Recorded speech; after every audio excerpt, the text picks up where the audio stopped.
হরি ত্রাণ কর্তা গোলক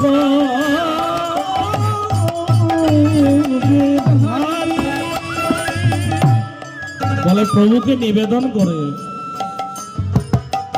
অদ্বৈতানন্দ স্বামীজির এরকম নিবেদনের কাহিনী আছে, আপনারা জানেন।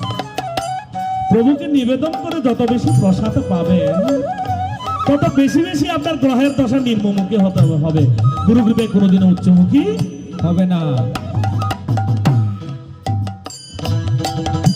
সাহেব বাবু চেষ্টা করেছিলেন, বয়োজ্যেষ্ঠ সকলেই জানেন, মনে পড়ে গেল।